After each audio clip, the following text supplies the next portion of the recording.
Em nome do Pai, do Filho e do Espírito Santo. Amém. Seja muito bem-vindo a mais um dia nessa nossa caminhada bíblica, não? Já estamos aí caminhando há vários dias, não?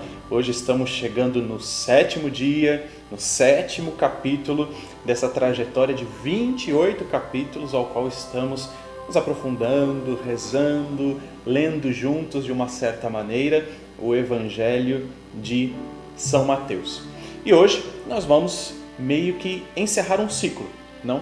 Porque tenho dito desde o capítulo 3 que do capítulo 3 até o capítulo 7 nós temos um bloco de capítulos que na divisão dos capítulos do Evangelho de São Mateus é chamado de Sermão da Montanha, não? Jesus apareceu João Batista no capítulo 3, Jesus foi batizado por ele foi até o deserto, depois ele subiu a montanha e da montanha começou a dar o seu sermão a partir do capítulo 5. Então, nós acompanhamos o capítulo 5, acompanhamos o capítulo 6 no dia de ontem e hoje, então, vamos encerrar esse bloco com o capítulo 7. É importante, antes de nós olharmos para o capítulo 7, assim dizer, entender todas essas temáticas que o Senhor falou, não? Porque o Sermão da Montanha é um grande sermão dentro de todos esses capítulos. Só para você ter uma ideia, eu tenho anotado aqui e você conseguiu acompanhar conosco, o Senhor já falou sobre adultério, o Senhor já falou sobre homicídio, o Senhor já falou sobre não jurar, o Senhor já falou sobre a lei de Talião, olho por olho e dente por dente, que não é assim. O Senhor já falou que amar simplesmente aqueles que te amam não tem nenhum valor nisso e que precisa amar e rezar pelos inimigos. O Senhor já falou sobre a esmola, o Senhor já ensinou a rezar o Pai Nosso, o Senhor já falou sobre o jejum, já falou sobre o juntar tesouros no céu, já falou sobre não servir a dois senhores. Portanto, o Senhor já falou sobre várias temáticas e hoje, nesse capítulo 7, ele vai falar sobre várias outras. Se você estiver aí com a sua Bíblia, você pode me acompanhar na identificação desses elementos, não? Por exemplo, logo no início do capítulo, ele vai falar sobre o não julgamento. A partir do versículo 3, ele vai falar sobre a trave e o cisco, não? Que você, se você tem uma trave no seu olho, por que quer tirar o cisco do olho do seu irmão? Não? Primeiro aprende a tirar a sua trave para depois o cisco. Depois, no versículo 6, ele vai falar sobre as coisas sagradas, para não dar aos cães aquilo que é santo. Depois ele vai falar sobre o pedido confiante, né? Pede e vos será dado, procurais e encontrareis, batei a porta e vos será aberta, enfim. A partir do versículo 12, ele vai falar sobre a regra de ouro, né? Qual é a regra de ouro? Faça com o outro aquilo que quer que faça com você, seja com o outro aquilo que quer que seja com você também, não? Depois, a partir do 13, versículo 13, ele vai falar sobre a porta estreita e a porta larga, não? E é interessante que aqui ele vai falar sobre a porta estreita e a porta larga, mas no Evangelho de São João, Jesus até se identifica como a porta, não? Ele é a porta, eu sou a porta. Aqui no Evangelho de São Mateus ele não diz isso aqui, né? Mas é interessante fazer esse paralelo, porque aqui ele fala sobre entrar com a porta estreita e no Evangelho de São João ele é a própria porta, né? Enfim, no versículo 5 ele vai falar sobre os falsos profetas, né? Que se vestem bonito e tudo mais, mas que não dão frutos nesse sentido, né? Depois ele vai falar quem é o verdadeiro discípulo, né? Ele vai falar que o verdadeiro discípulo é aquele que faz a vontade do Pai. Depois, no versículo 24, ele vai falar sobre a casa construída sobre a rocha. E é interessante, no versículo 28, não será o versículo que a gente vai se aprofundar, mas no versículo 28 ele diz assim, acompanha comigo o versículo 28 e 29. Depois que Jesus concluiu essas palavras, as multidões ficaram maravilhadas com o seu ensinamento.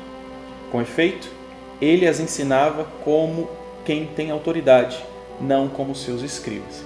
Então, assim, porque muitas vezes na liturgia da missa, na liturgia diária, a gente vê esses capítulos em blocos, em partes, não? Em partes muito separadas, e a gente não vê isso como um todo, não? Mas tudo isso é um grande discurso. O Senhor falou sobre todas essas temáticas, desde o capítulo 5, e depois do povo escutar tudo aquilo, o povo fica impressionado, não? Vai dizer aqui, ficarão maravilhados com o ensinamento, porque ele ensina como quem tem autoridade, não como os escribas ensinavam na época. Portanto, é um povo que escutou todo esse sermão, todas essas temáticas, e aqui está impressionado.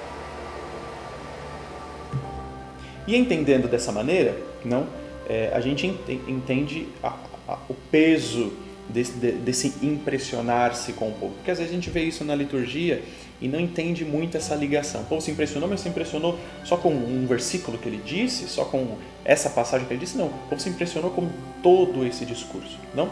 E hoje, de uma maneira muito particular, nesse capítulo 7, nós vamos nos aprofundar não, né? Nós vamos ler juntos e rezar juntos a partir do versículo 3 até o versículo 5. Queria que nós meditássemos juntos hoje a passagem sobre a trave e o cisco.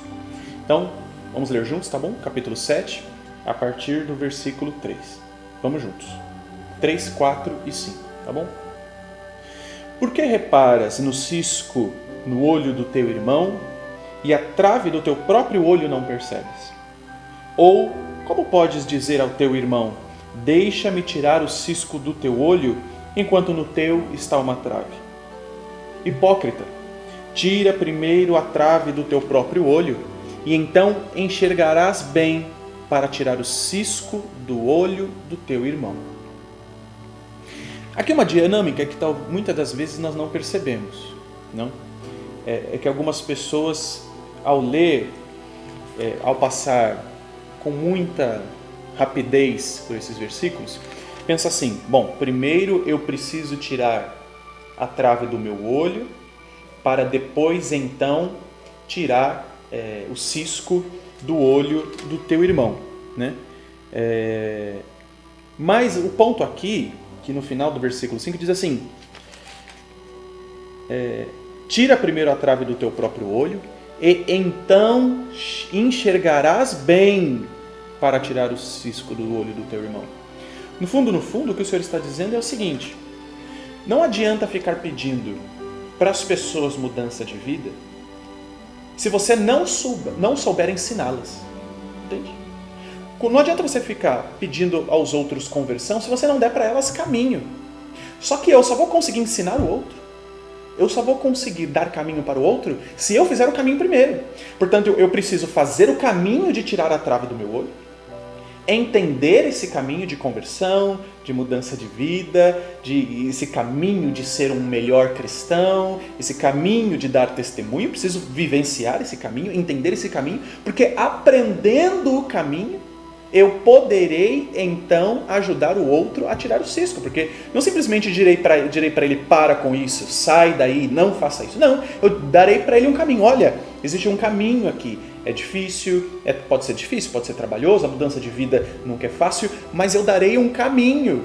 Simplesmente dizer sai daí não basta, é necessário dar esse caminho, dar essa trajetória. Como é que eu saio daqui? Como é que eu mudo de vida? Como é ser cristão? Como eu faço parte disso? Como eu ingresso à comunidade dos cristãos? Como é que eu acredito no Senhor? Qual o caminho para isso? Portanto, eu só consigo ensinar o outro se eu fiz o caminho primeiro.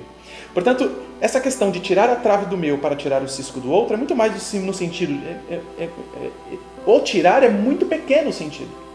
O ponto aqui é que se eu tirar do meu, mais do que crescer na fé, mais do que mudar a minha própria vida, mais do que ser melhor, eu vou entender o caminho, estarei aprendendo.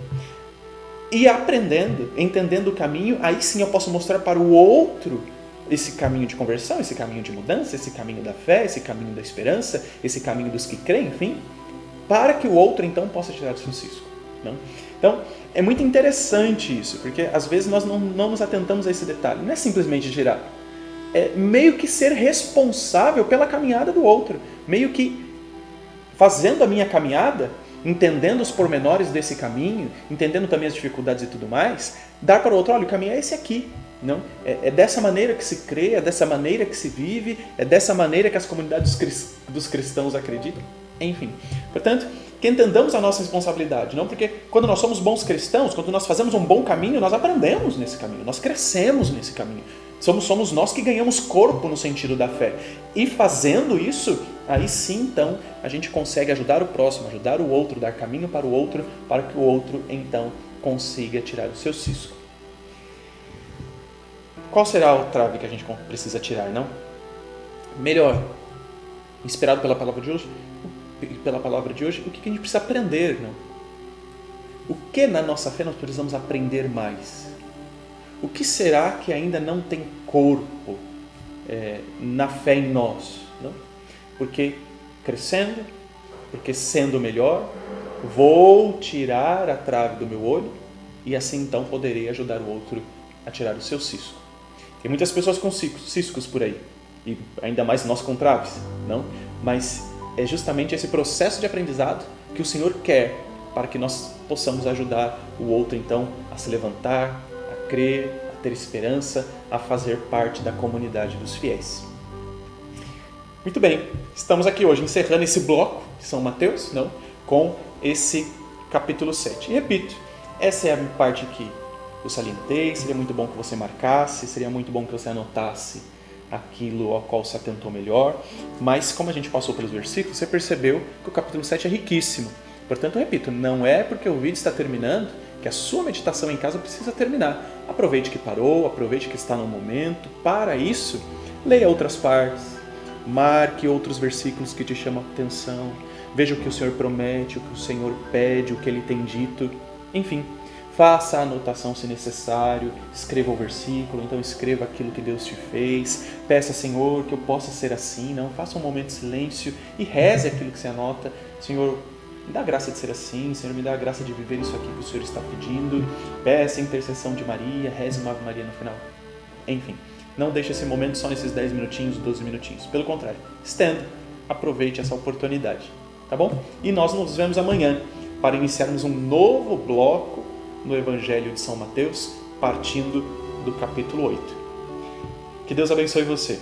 Em nome do Pai, do Filho e do Espírito Santo. Amém.